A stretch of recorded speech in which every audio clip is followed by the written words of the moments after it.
Hello rowdy guys, welcome back to our channel. ముందుగా అందరికీ నవరాత్రి శుభాకాంక్షలు. మనం ఇప్పుడు అమ్మవారి అవతారాలు ఒక్కొక్కటిగా తెలుసుకుందాం. మొదటి అవతారం శైలపుత్రి అమ్మవారు. ఇప్పుడు అమ్మవారి గురించి తెలుసుకుందాం. శైలపుత్రి అమ్మవారు దుర్గాదేవి యొక్క ప్రథమ అవతారం. శైలపుత్రి అనే పేరు శైలం అంటే పర్వతం, పుత్రి అంటే కుమార్తె అని అర్థం, అంటే లైక్ కూతురు. ఈమె హిమవంతుడి పర్వతరాజు కుమార్తెగా జన్మించింది. శైలపుత్రి పార్వతి అని కూడా పిలుస్తారు. పార్వతీదేవి అని ఎందుకు పిలుస్తారు అంటే పూర్వజన్మలో సతీదేవిగా జన్మించారు కాబట్టి. నవరాత్రి రెండో రోజు దుర్గామాత రెండో అవతారం బ్రహ్మచారిణి. బ్రహ్మచారిణి ఎవరు అంటే పార్వతీదేవి యొక్క అవతారం. హిమవన్ మైనావతికి పుట్టిన వారే పార్వతీదేవి. చిన్నప్పటి నుండి పార్వతీదేవికి శివుడిపైన అమోఘమైన భక్తి ఉండేది. అది పెరిగే కొద్దీ అది ప్రేమగా మారింది. అప్పుడు నారదుడు వచ్చి పార్వతీదేవికి ఒక సజెషన్ ఇస్తాడు. ఏమని అంటే, నువ్వు శివుణ్ణి పొందాలి అనుకుంటే తపస్సు చేస్తే శివుణ్ణి పొందవచ్చు అని చెప్తాడు.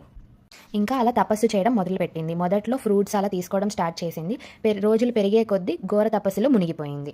అలా ఒకరోజు సాధు ప్రత్యక్షం అవుతాడు.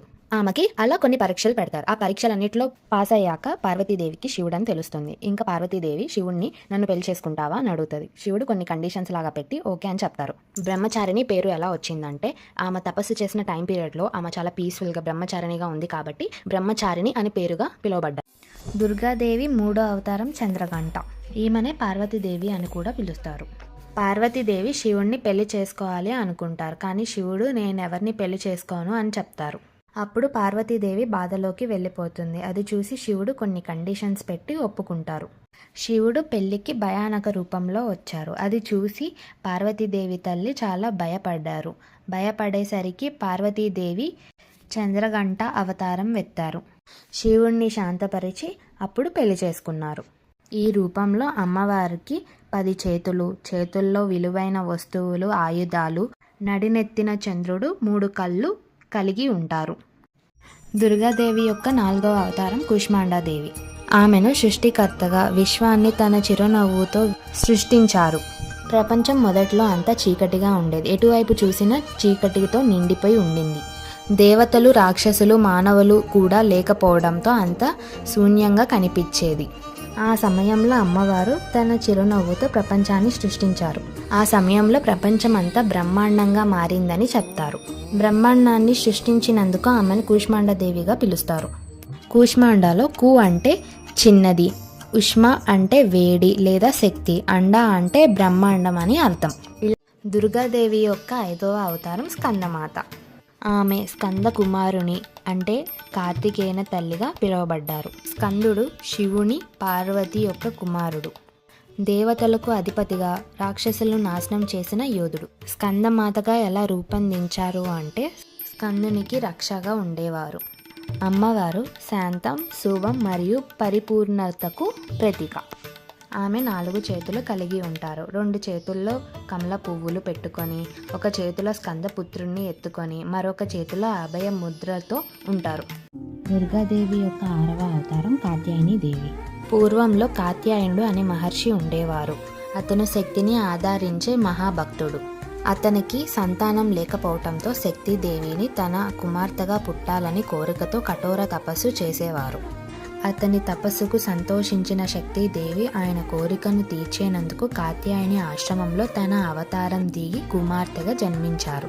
కాత్యాయనుని ద్వారా ఆమెకు కాత్యాయని అనే పేరు పెట్టబడింది. మహిషాసురుడు అనే రాక్షసుడు దేవతలందరినీ, లోకాలను నాశనం చేయడం మొదలుపెట్టాడు. అతనిపై గెలవటానికి దేవతలు బ్రహ్మ, విష్ణు, మహేశ్వరులను ఆశ్రమించారు. వారు తమ శక్తులంతా కలిపి ఒక స్త్రీ రూపాన్ని సృష్టించారు. దుర్గాదేవి యొక్క 7వ అవతారం కాలరాత్రి దేవి.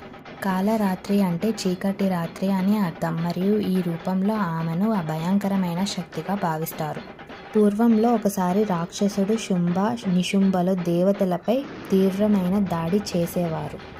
అప్పుడు దేవతలంతా తమ రక్షణ కోసం శివుడి దగ్గరికి వెళ్ళారు.